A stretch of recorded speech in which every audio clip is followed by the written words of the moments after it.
triangulum of that's not a word, in a triumvirate rather of neighborhoods, Roxbury, Dorchester, and Mattapan, which are referred to as Black Boston. My name is Darian. I'm 26 years old. I moved here from North Carolina, and I live in Cambridge right now.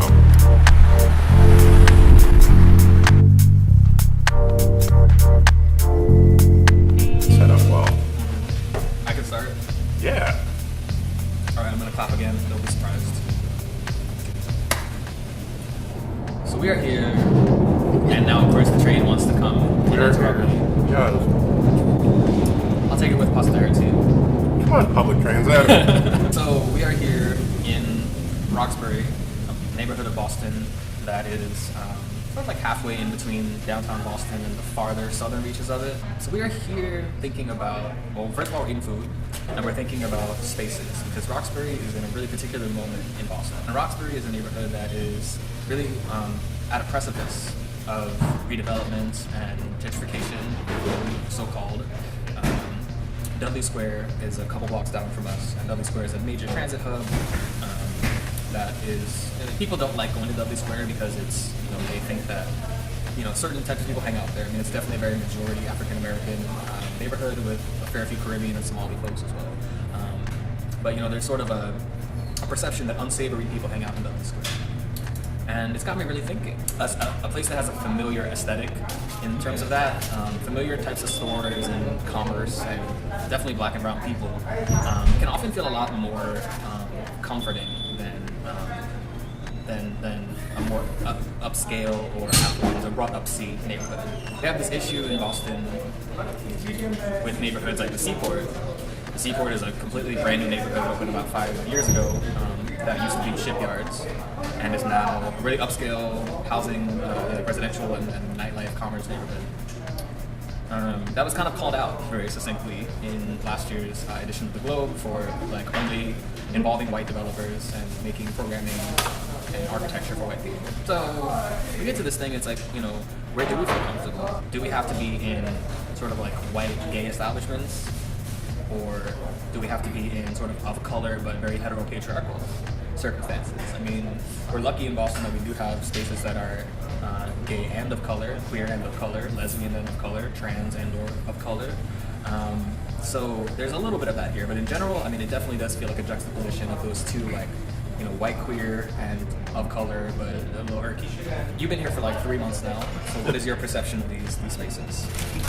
I'm learning that I live in a very white, a little bit more upper class, sort of super liberal space that is fine in terms of on paper. At this point, I definitely seek out sort of Qtpoc spaces for socializing.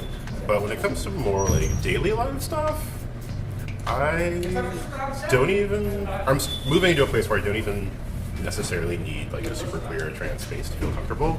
Part of that comes from people not reading me as queer when they see me. Really? When they see me. Hearing me speak, watching me emote is different, but same for me, honestly. Yeah, but there are a lot of Muslims in this part of town. I had a negative experience with certain Muslims where I was living, and then I went to a service here that was really great, and it's really nice, and it made me think of the masjid I went to back in North Carolina. That wasn't an explicitly, social justice, queer, friendly worship space. It was just a space with chill people who had a lot of love for humanity and each other and themselves, and it felt great to be in that space, and I felt affirmed and I felt seen. I'm learning I have a greater ability to sort of be outside of spaces with my exact identity intersections, but yeah, a lot of the spaces that sort of advertise themselves as super liberal or super accepting or inclusive, I'm starting to become a little bit suspicious of them. And then when it comes to whiteness, I mean, I don't know. I live in a space where the white people who live in my building, it's almost all white people or East Asian people. Neither of them feel super comfortable around blackness. And I'm waiting for them to call the police on me any day now because people act really scared when they see me walk around the hallway in our common spaces, entering and leaving the building. And Yeah. Yeah, and that's the thing about where you live specifically. So Kendall Square, right? If you talk to a black person that grew up in Cambridge, they will tell you they do not go to Kendall Square. Even though if they might live in the East Cambridge area for quote unquote the port neighborhood, they will walk to Central Square to catch the T.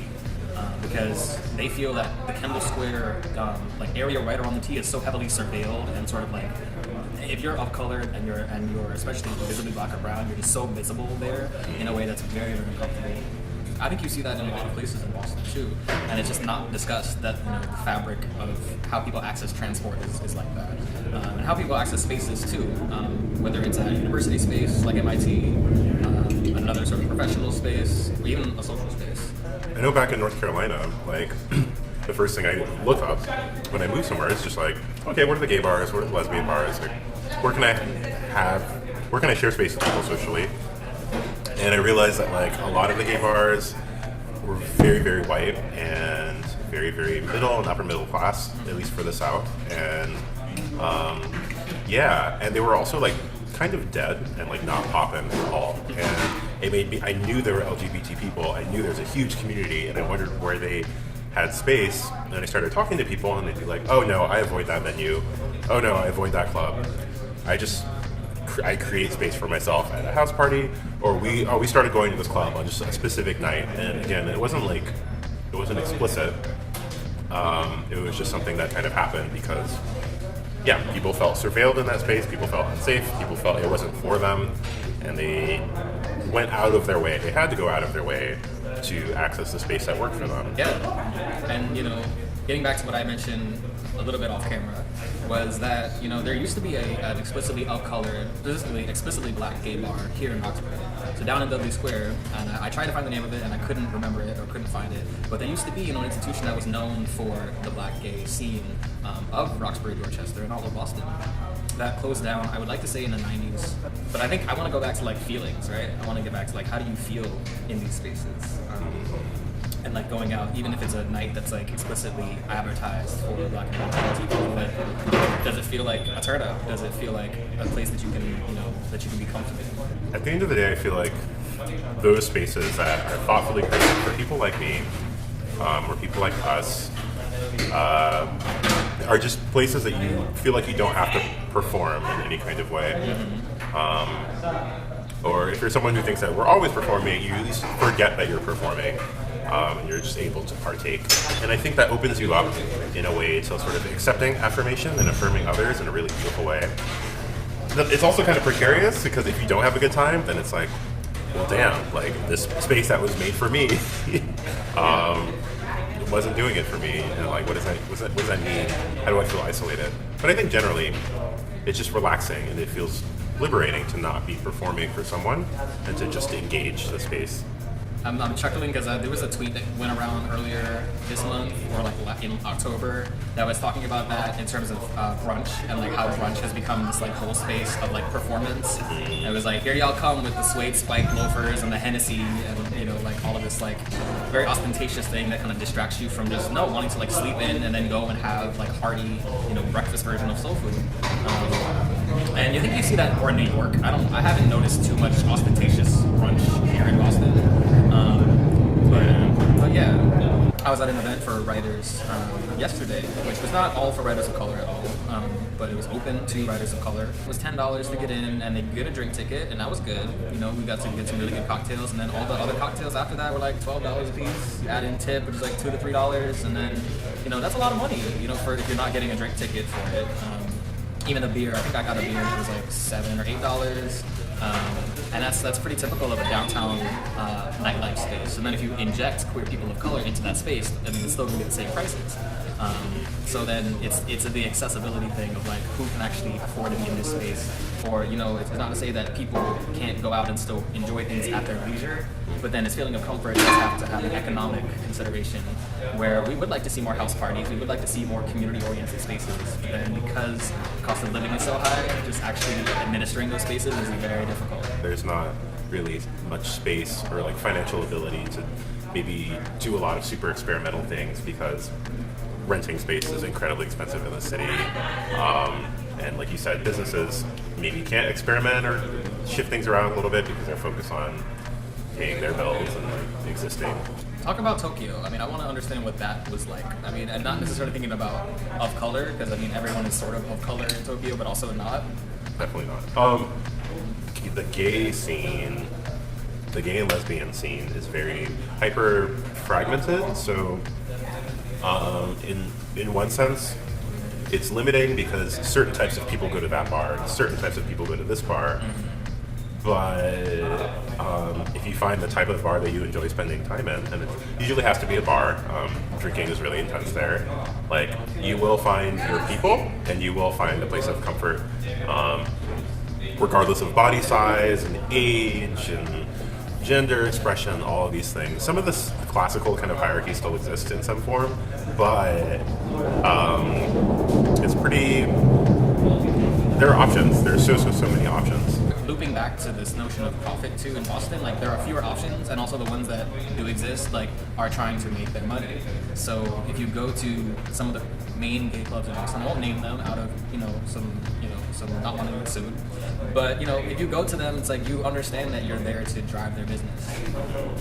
And I think the reason why a lot of things don't succeed in Boston is because they don't bring in enough profit for the venue.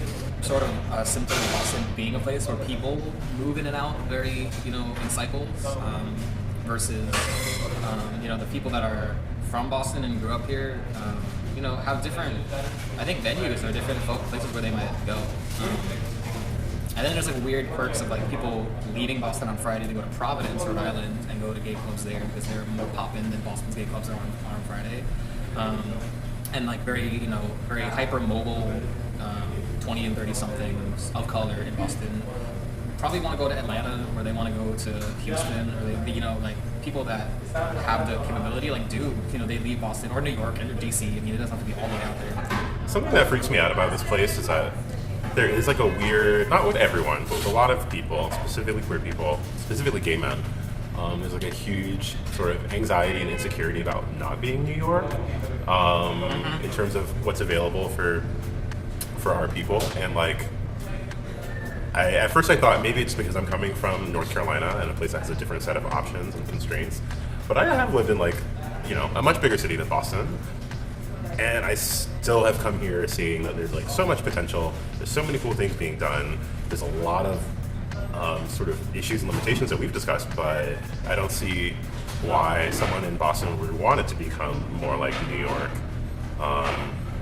And yeah, if that sort of mentality is kind of present everywhere, then I think that kind of affects the creation of the types of spaces that we need for each other, versus people kind of getting something going and then taking it and leaving, taking it to New York, or taking it to Chicago, or taking it to Europe. I think for people that are in our general stage of life, of sort of like being people of color with like sort of college educations and professional ambitions, it's like that's definitely something that's felt, is like people don't consider Boston to be a long-term option. Usually because they're not from here. Folks that are more in our stage of being transplants that are kind of committed to being in Boston, there's less of that. I mean, people are like that about Somerville and Cambridge. Like white queer people love Somerville and Cambridge, and like having lived there previously, it's really, I know that when someone says like I love living in Cambridge, they're basically saying like I love not having to see visible black and brown people anytime during the day. This lack of belief that Boston has a lot to offer, and I'm very fortunate in like all the stuff that I do in Boston. I see all of these beautiful people that are doing these projects and really trying to build a community. But yeah, I think that there is some fundamental lack of of recognition, or fundamental lack of belief or faith, I guess, that Boston can provide. And actually, really, it's kind of the thing where like it can't. Like Boston can't provide a lot of things because of, again, the cost of living. So people were like, well, if I'm gonna be broke and and like risking my potential for like something, I might as well do it in New York, where like the stakes are so much higher, but the reward is also so much higher, versus like being in Boston, being broke, renting and never owning, like being in a job that you don't like or that's gonna stress you out, and then always being torn in between going to New York or DC or a foreign place. People would rather just give up and be frustrated in New York, knowing that they can be redeemed there, or like in their mind they can be redeemed there. People really think that Boston is a place without redemption.